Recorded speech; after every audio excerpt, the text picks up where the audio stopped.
को सागर, अष्टपदी अभ्यास करें ते बुद्धि बढ़ा में, श्री राधा रमण प्रसन्न सुनन निश्चय तहाँ में। सोचिए 6 पंक्ति में 4 पंक्ति तो गीत गोविंद जी के लिए कह दी, अष्टपदी के लिए कह दी, और फिर संत सरोरुह खंड को पद्मापति सुख जनक रवि, संतों के हृदय कमल वन को खिलाने के लिए पद्मावती जी के पति श्री जयदेव गोस्वामी जी सुख जनक रवि हुए, बाल रवि हुए,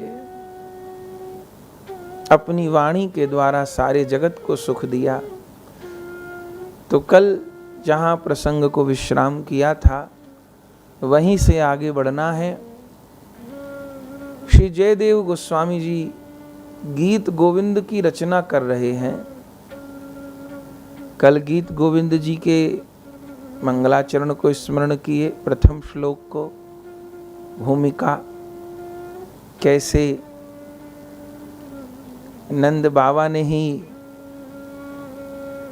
श्याम सुंदर को प्रिया जी को प्रदान कर दिया कि लाला को सुरक्षित पहुंचा दो।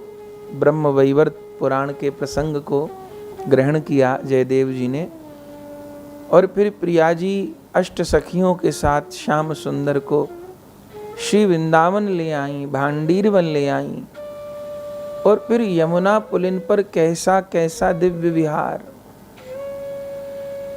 यह जो गीत गोविंद ग्रंथ है बंधुओं, यह सिद्धांत ग्रंथ नहीं है, यह लीला ग्रंथ है। और लीलाओं में भी यह दास्य सख्य वात्सल्य रस की लीला का ग्रंथ नहीं है, यह श्रृंगार रस की, मधुर रस की लीला का ग्रंथ है। और मधुर रस की लीला में भी उत्कट श्रृंगार लीला, अद्भुत श्रृंगार लीला, खुलकर श्रृंगार रस को गाया गया हो, ऐसा ग्रंथ है। पर कोई ये न समझे कि इस ग्रंथ में किसी काम लीला का वर्णन है। श्री जयदेव गोस्वामी जी तो ग्रंथ के प्रारंभ में ही, ग्रंथ के प्रारंभ में 2 मंगलाचरण को कल श्रवण किया। तीसरे मंगलाचरण के श्लोक में श्री जयदेव गोस्वामी जी कहते हैं, यदि हरि स्मरणे सरसम मनो, यदि विलास कलासु कुतूहलम, मधुर कोमल कांत पदावलिम, शृणु तदा जयदेव सरस्वतीम। हे भक्तजनों, हे वैष्णवों, यदि आप श्याम सुंदर के मंगलमय सुखमय ध्यान से अपने हृदय को शीतल करना चाहते हो और वृंदावन बिहारी की मधुर मधुर रासलीला, केली क्रीड़ा को सुनने की इच्छा रखते हो, यदि विलास कलासु कुतूहलम, लीला कला विलास को श्रवण करना चाहते हो, रसपान करना चाहते हो, तब ही मधुर कोमल कांत पदावलिम शृणु तदा जयदेव सरस्वती, तभी जयदेव सरस्वती द्वारा रचित इन मधुर कोमल दिव्य पदावलियों को श्रवण करो, इन अष्टपदियों का अध्ययन करो। यदि हरि स्मरणे सरसम, यदि गोविंद के मंगलमय स्मरण से आपको प्रेम है, तो इसलिए गीत गोविंद कोई साधना का प्रारंभिक स्तर का ग्रंथ नहीं हो सकता, अधिकार है, और हर ग्रंथ में अधिकार है। श्रीमद् भगवद गीता तो सिद्धांत ग्रंथ है, पर अंत में अर्जुन को भगवान कह देते हैं, जो इच्छुक नहीं है, जो प्रेमी नहीं है, जिज्ञासु नहीं है, उसको ये ज्ञान बिल्कुल न बताना। जो जिज्ञासु है, जो इच्छुक है, जो पिपासु है, उसी से उस ज्ञान की चर्चा करना। तो जब गीता जी जैसे सिद्धांत ग्रंथ के लिए भगवान अधिकार अनधिकार की बात करते हैं, तो गीत गोविंद तो परम रसमय ग्रंथ है। इस ग्रंथ को, इस गीत गोविंद को कहने की, सुनने की योग्यता किसमें है? जिसको श्री गोविंद के चरण कमलों में प्रेम है, जिसको ये अनुभव हो गया है कि संसार के चिंतन में सुख नहीं है, संसार के स्मरण से तो चित्त जलेगा, प्रिया प्रियतम का दिव्य लीला स्मरण ही हृदय को शीतल करेगा, जिसको इस बात का भरोसा हो गया है, और जो वृंदावन बिहारी की रसमय लीलाओं के सागर में निमग्न होना चाहता है, वही शृणु तदा चै देव सरस्वतम, वही इन मधुर कोमल पदावलियों को श्रवण करे। क्यों? क्योंकि बंधुओं, यदि अनधिकारी पाठ करेगा तो भ्रमित हो जाएगा, कृपा तो कुछ मिलेगी नहीं, लेकिन श्यामा श्याम की मधुर प्रेममय लीलाओं में वो साधारण स्त्री पुरुष का कोई काम देख लेगा, पर काम और प्रेम में तो बहुत अंतर है। श्री कृष्णदास कविराज गोस्वामी जी चैतन्य चरितामृत में कहते हैं, काम प्रेम दोहाकार विभिन्न लक्षण, लोह आर है जई छे स्वरूप विलक्षण। श्री कविराज गोस्वामी जी कहते हैं कि काम में और प्रेम में, काम प्रेम दोहाकार विभिन्न लक्षण, काम और प्रेम के दोनों के लक्षण अलग है। कितना अंतर है? बोले लोह आर हेम जैछे स्वरूप विलक्षण, जैसे लोहे का और सोने का स्वरूप अलग होता है। क्या अंतर है?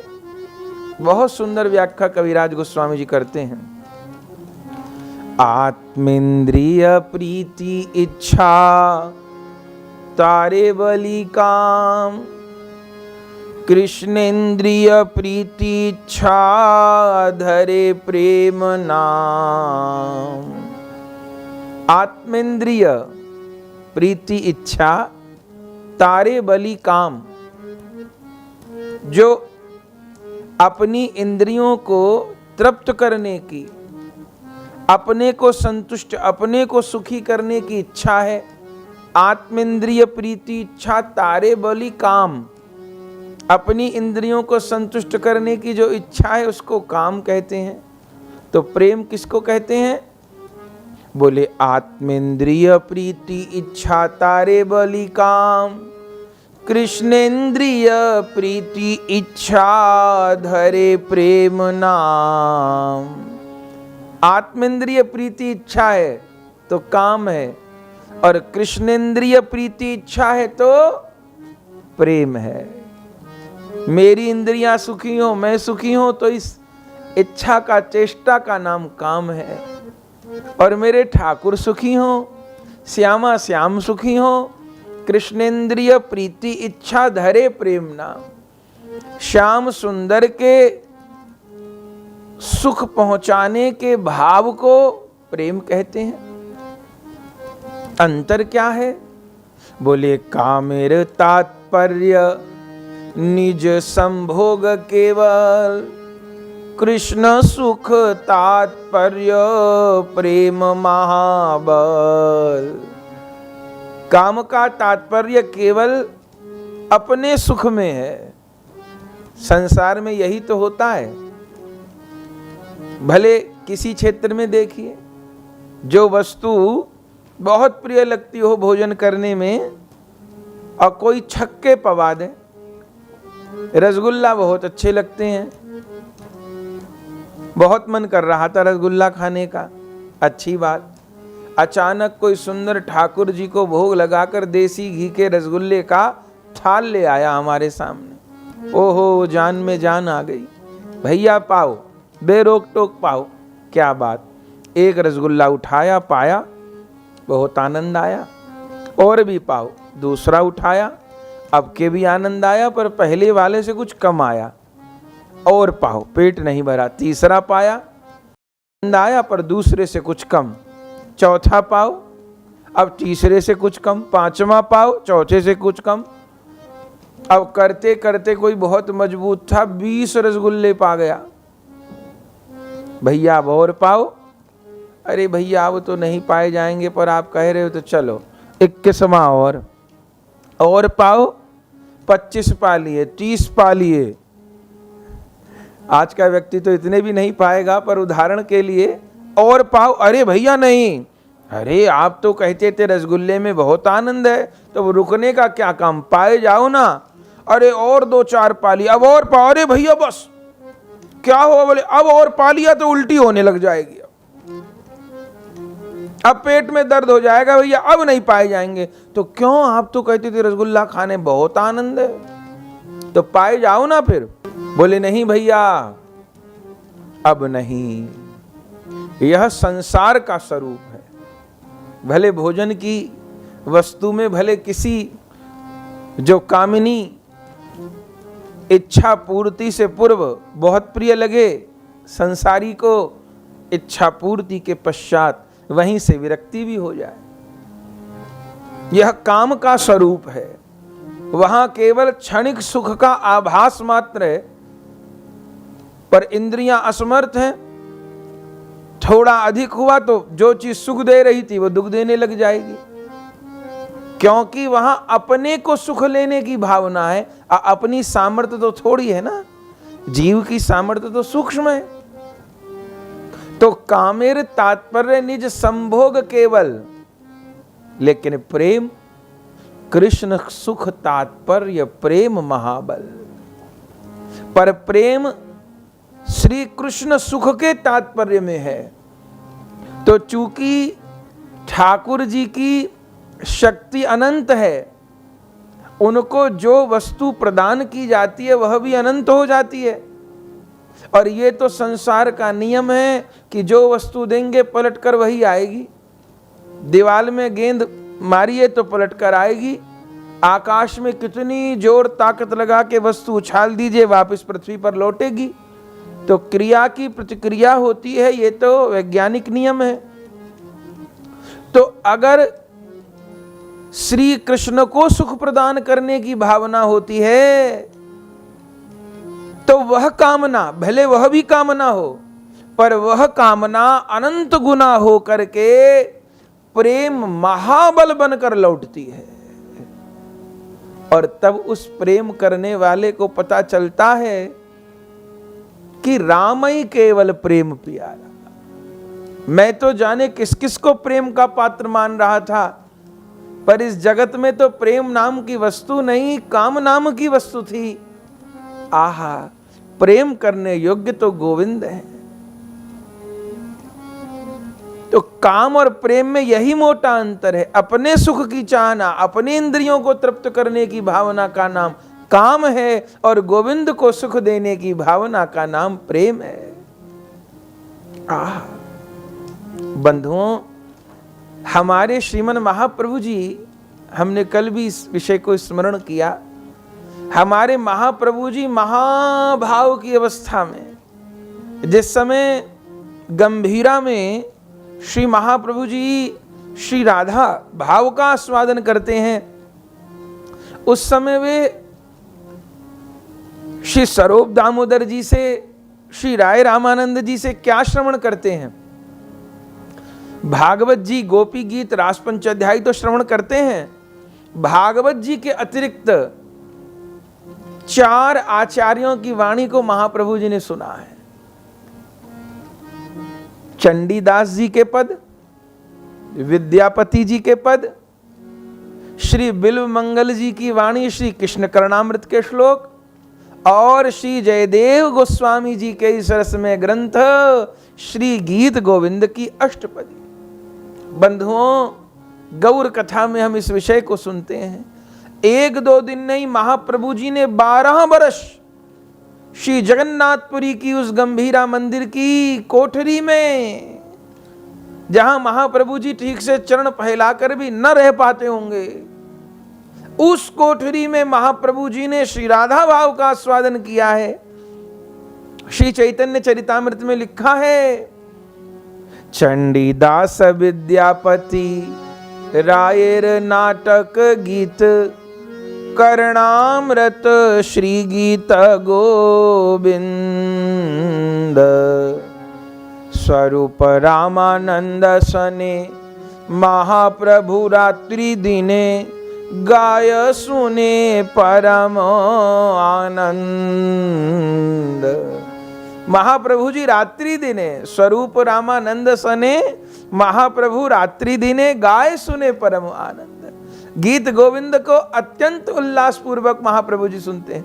और स्वरूप दामोदर जी को पता होता है कि कौन अष्टपदी गानी है, मिलन की गानी है कि विरह की गानी है कि विसार की गानी है कि संदेश की गानी है कि मंगलाचरण गाना है कि क्या गाना है।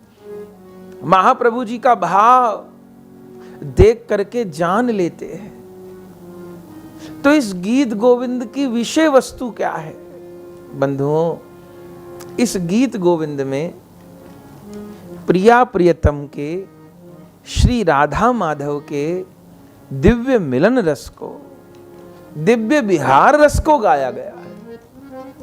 अब ये विहार रस तो महाराज भगवत रसिक जी कहें कि सिंघनी का दूध है। अब सिंघनी का दूध या तो उसके बच्चे के पेट में ठहरे और या भैया सोने के बर्तन में ठहरे।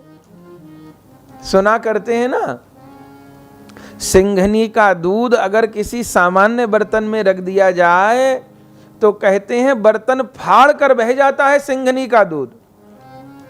किसी सामान्य, अरे पत्थर को चीर देता है सिंघनी का दूध गिर जाए शिला पर। तो सिंघनी का दूध केवल सोने के बर्तन में ठहरता है, नहीं तो चीर देता है उस पात्र को। इतना तेज होता है उसके दूध में या उसके बच्चे के पेट में।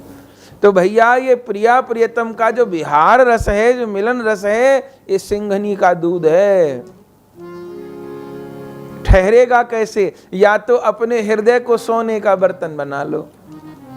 और सोने का बर्तन बनाने का अर्थ क्या है? और सोना कैसे बनता है? कभी पकते हुए देखिए, कितना गलता, कितना तपता, कितना पिटता। माने भीतर से सारे खोट चुन चुन के दुर्गुण निकाल निकाल कर फेंक दिए जाएं।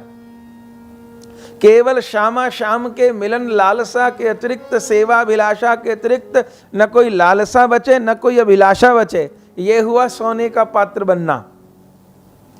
अब कोई बन पावे तो बहुत बड़ी बात। अब कोई कहे हम तो सोने के बर्तन नहीं बन पाएंगे साहब, तो कोई तरीका है क्या? हाँ है। क्या तरीका है? तो सिंघनी के बच्चे बन जाओ, सिंघनी के बच्चे बन जाओ, तब बिना पात्रता के भी पेट में दूध ठहर जाएगा सिंघनी का। तो बोले सिंघनी का बच्चा कैसे बना जाएगा? सिंघनी माने रसिक, संत महापुरुष, उनका बच्चा बनना होगा। और देखो बच्चा बनने के लिए तो पेट में जाना पड़ता है। इसलिए वैष्णवों में जिस दिन दीक्षा होए ना, उस दिन इस जीव का पुनर्जन्म माना जाए। एक दिन तो माँ बाप के शरीर से जन्म हुआ, पर माता पिता के शरीर से तो हर जन्म में जन्म हुआ।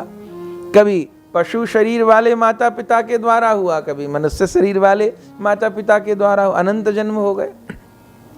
पर उस जन्मदिन का कोई बहुत महत्व नहीं, भले दुनिया में बहुत उसको उल्लास पूर्वक मनाया जाए।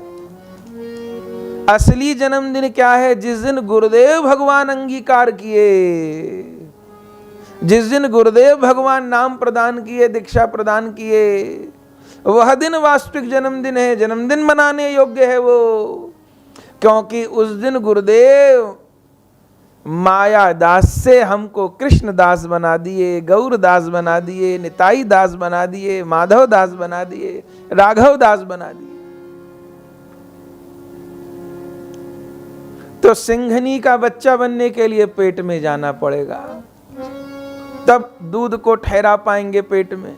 ऐसे गुरुदेव के पास ही वह लीला रस, वह नित्य विहार का रस है।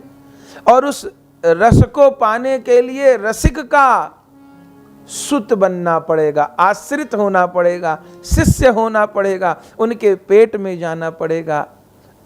और पेट में जाने का मतलब, इस रस मार्ग में उदर का मतलब होता है उर, उदर में जाना पड़ेगा माने उर में जाना पड़ेगा। एक बहुत बड़ी उपलब्धि होती है साधक वैष्णव के लिए कि वह किसी प्रेमी महापुरुष के हृदय में अपने लिए स्थान बना ले।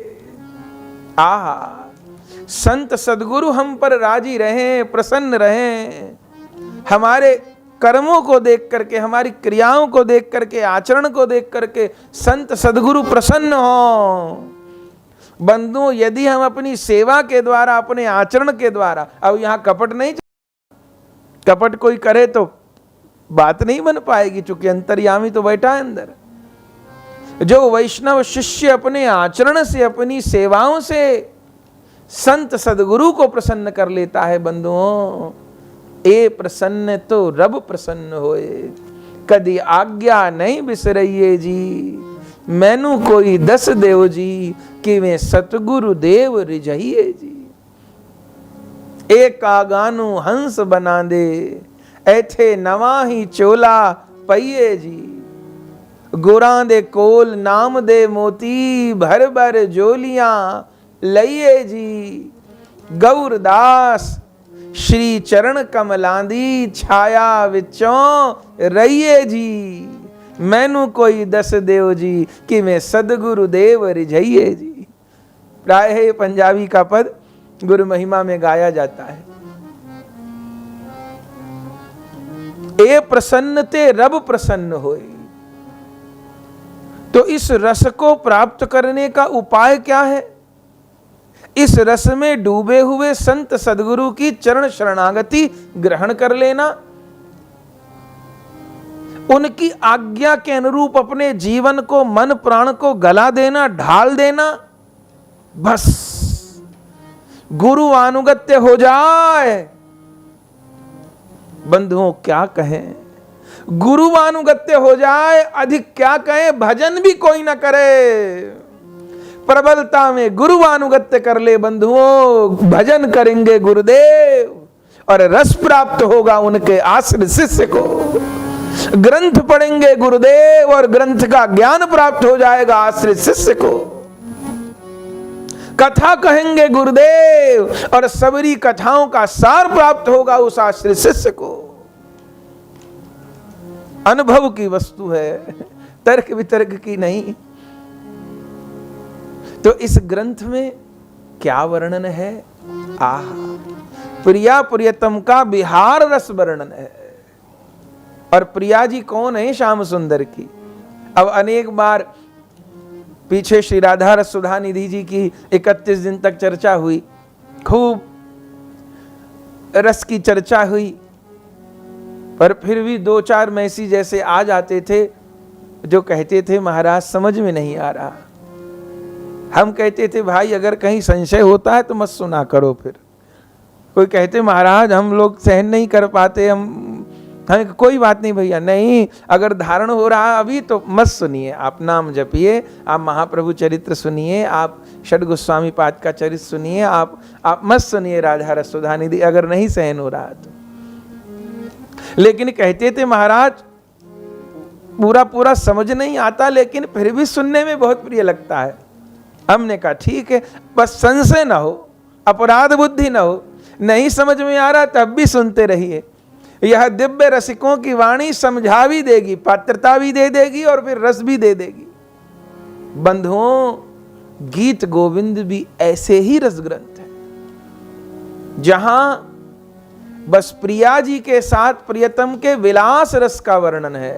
श्री कृष्णदास कविराज गोस्वामी जी कहते हैं, सच्चिदानंद पूर्ण कृष्णेर स्वरूप एकई चित शक्ति तार धरे तीन रूप, आनंदांशे अहिलादनी सदंशे संधिनी चिदंशे संवित, जारे ज्ञान करी जानी, अलादिनीर सार प्रेम, प्रेम सार भाव, भावेर पराकाष्ठा नाम महाभाव, और महाभाव स्वरूपा श्री राधा ठाकुरानी सर्वगुण खनी कृष्ण कांता शिरोमणि।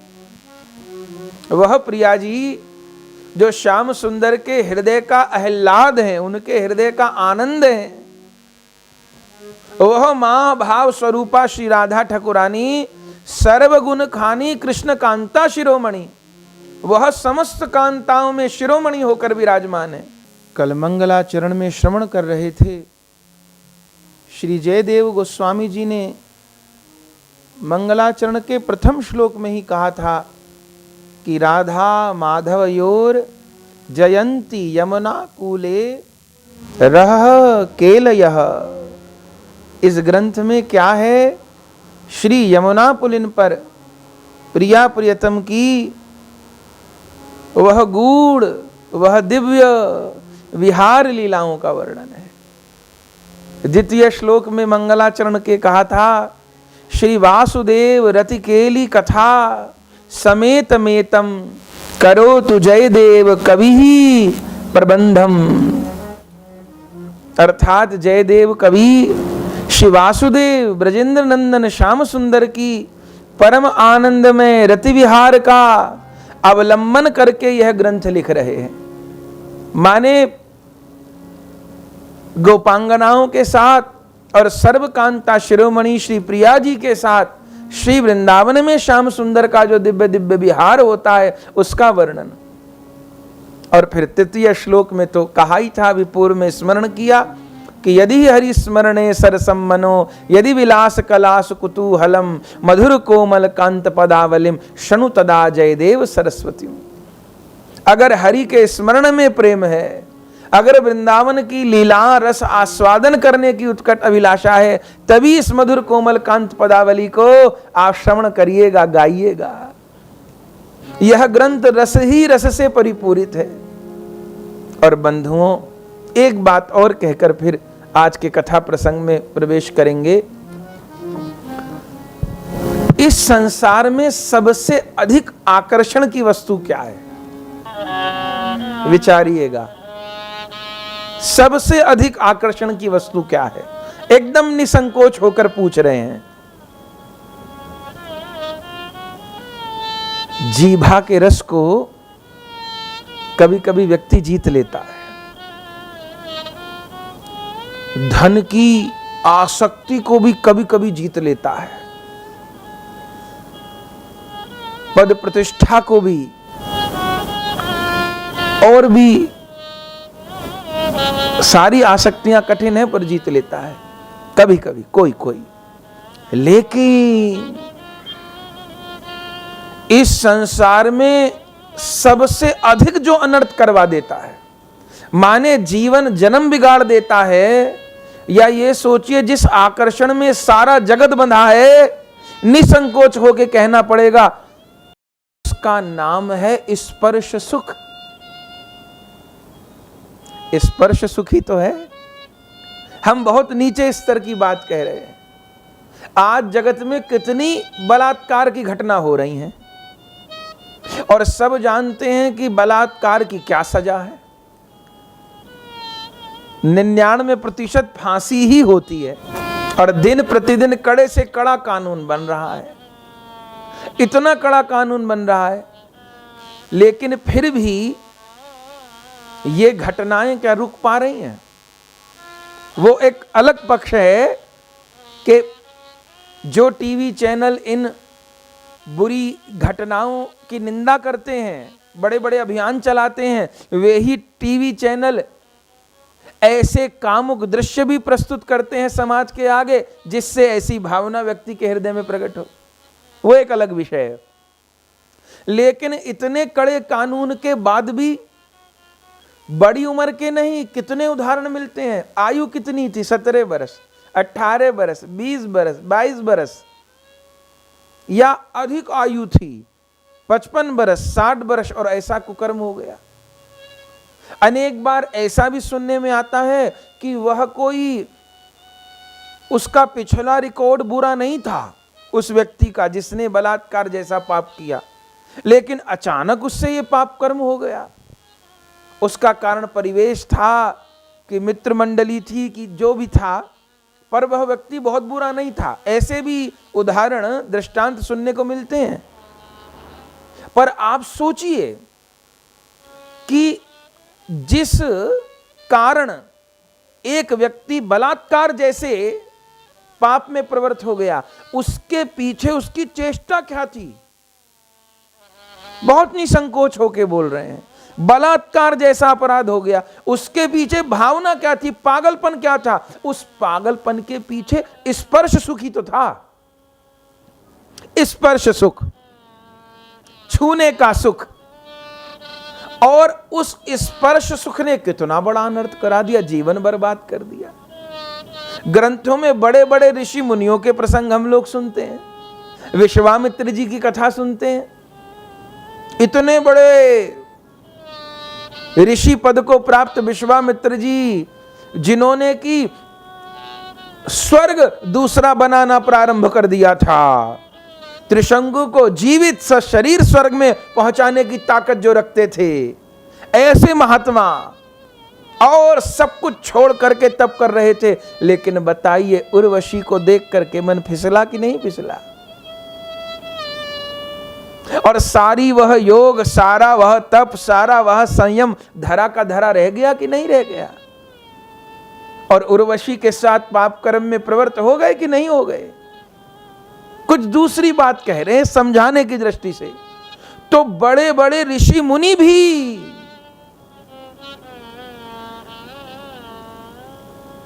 हठ योग के माध्यम से, कि ज्ञान मार्ग के माध्यम से, कि योग मार्ग के माध्यम से अपनी इंद्रियों को वश में करने का प्रयास कर रहे थे, किया भी था। लेकिन जरा सी असावधानी होते ही कोई उर्वशी, कोई मेनका, कोई रंभा सारी तपस्या को शून्य पे ले आई कि नहीं ले आई? ले आई। कारण क्या था? कारण यह था कि किसी भी मार्ग को अपना लीजिए, यह जब तक देह है, जब तक ये पंच भौतिक देह है, क्योंकि इस देह की उत्पत्ति कहां से हुई है? काम क्रीड़ा से तो हुई है।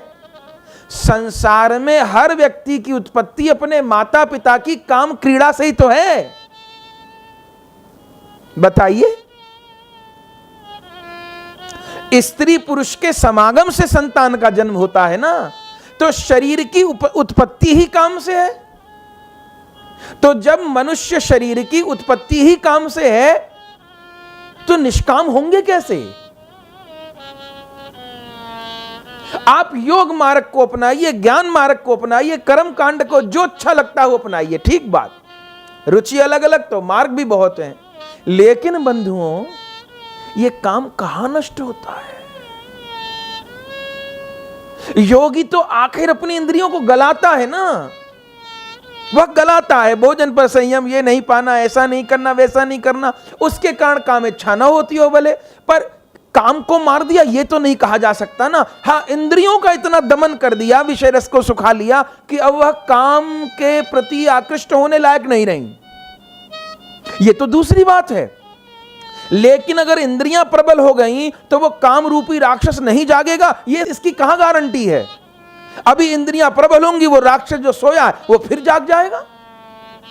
जब तक ये पंच भौतिक देह है, स्पर्श सुख से छुटकारा ऐसा तो नहीं कहेंगे किसी का नहीं हुआ, पर भाई बहुत टेढ़ी खीर, लोहे के चने हैं, सहजता में नहीं चावे जाएंगे, बहुत कठिन है। जब तक ये शरीर है तब तक काम भी रहेगा, क्रोध भी रहेगा, लोभ भी रहेगा, मोह भी रहेगा, अहंकार भी रहेगा। आप कहेंगे बहुत विचित्र बात कह रहे हैं आज तो आप। भैया सत्य है, पर भक्ति मार्ग की बड़ाई क्या है? भक्ति मार्ग का विज्ञान क्या है? भक्ति मार्ग काम पर, क्रोध पर, लोभ पर, मोह पर, अहंकार पर विजय पाने की बात करती नहीं है, क्योंकि भक्ति व्यवहारिक ज्ञान सिखाती है भगवान तक पहुंचने का। वह सर्व सुलभ, जिस पे अधिक से अधिक 100 में से 99 लोग चल सके, वो रास्ता बताया जाता है। भक्ति मार्ग कहती है काम आप छोड़ नहीं सकते, छोड़ पाओगे भी नहीं, जिद छोड़ दो। ये काम क्रोध लोभ मोह विकार ये छूटे नहीं, इनको छोड़ने वालों ने दुनिया छोड़ दी, ये नहीं छूटे तो क्या करें फिर? अब ये विकार तांडव मचाते रहे तो फिर भगवान की लीला का अनुभव कैसे होगा? भक्ति मार्ग ये कहती है अहंकार नहीं छूट पाएगा तो क्या करो?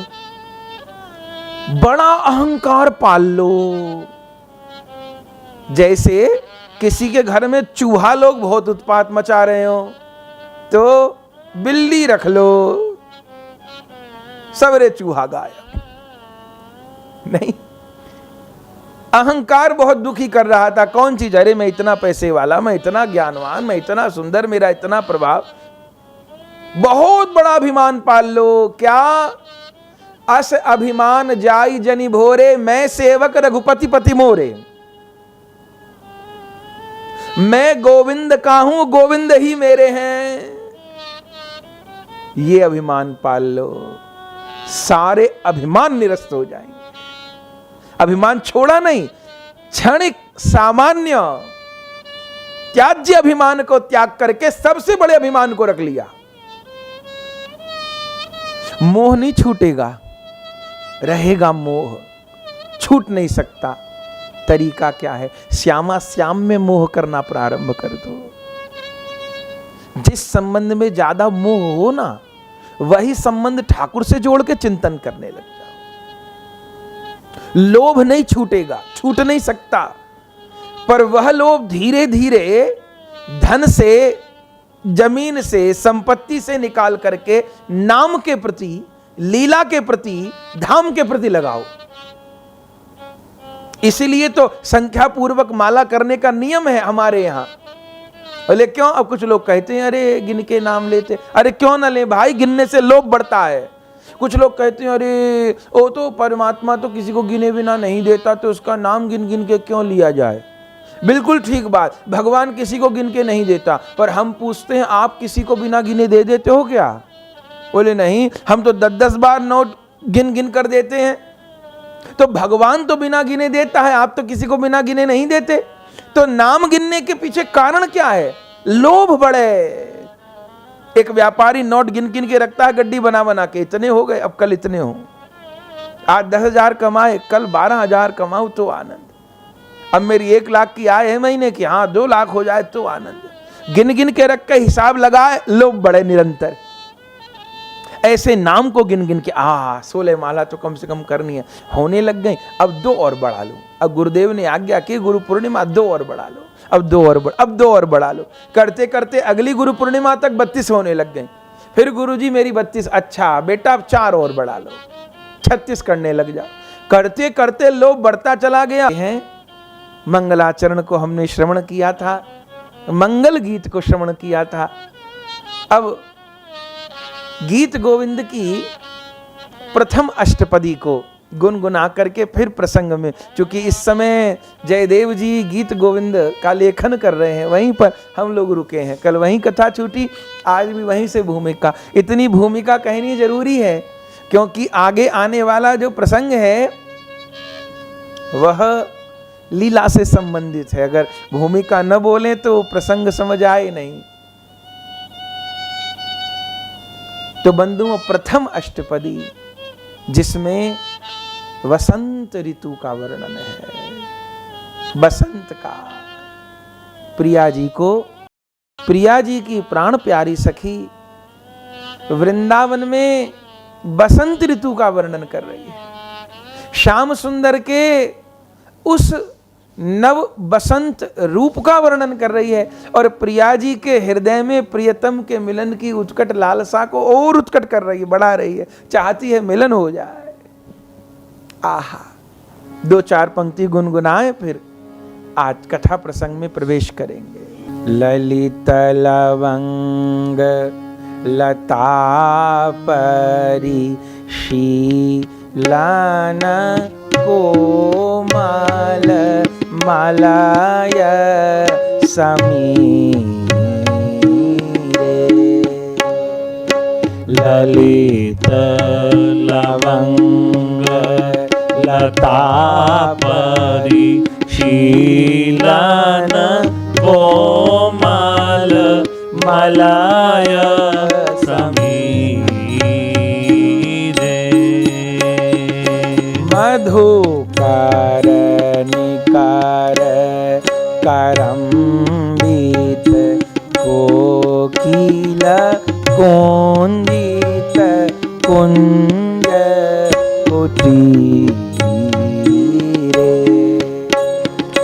मधुकर निकर करम्बित कोकिल कुंजित कुंज कुटीरे विहरति हरिरिहा सरस वसंते विहरति हरि बसंत राग में बसंत का वर्णन कर रहे हैं जयदेव गोस्वामी जी।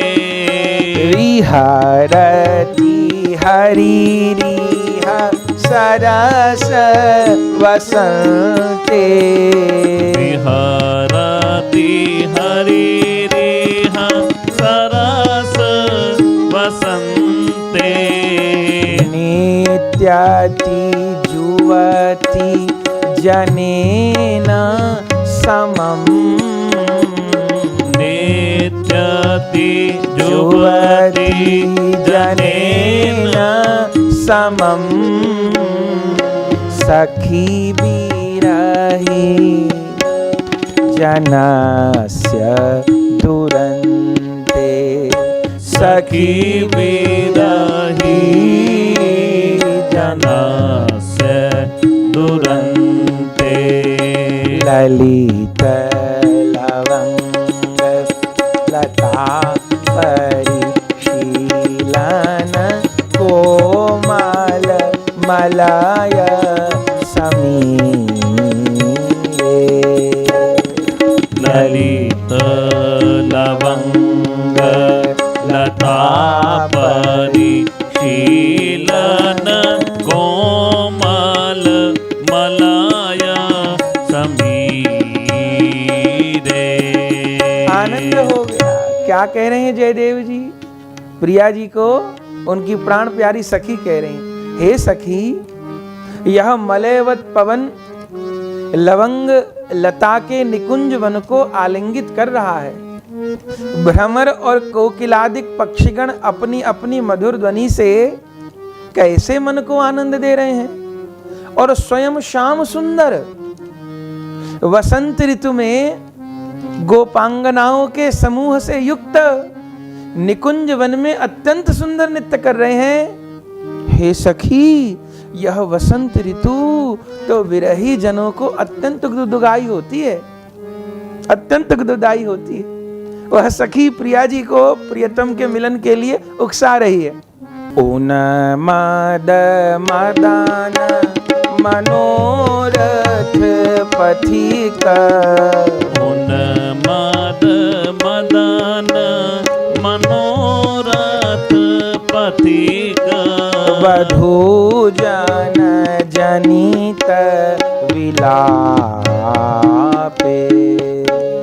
वधू जन जनित विलापे।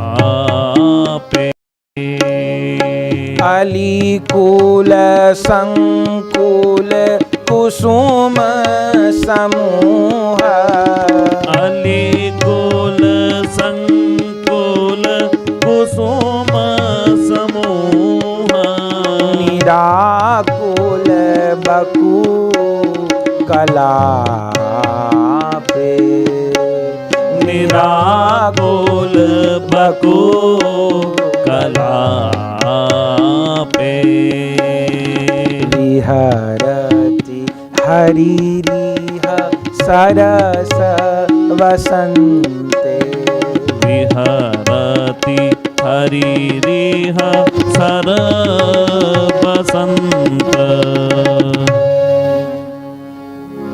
दूसरे पद में जयदेव गोस्वामी जी कह रहे हैं, सखी प्रिया जी को कह रही, प्रिया जी यही वही बसंत है जिसमें प्रेम की तीव्र अभिलाषाओं से पथिक वधु उन्मत्त होकर विलाप किया करती हैं।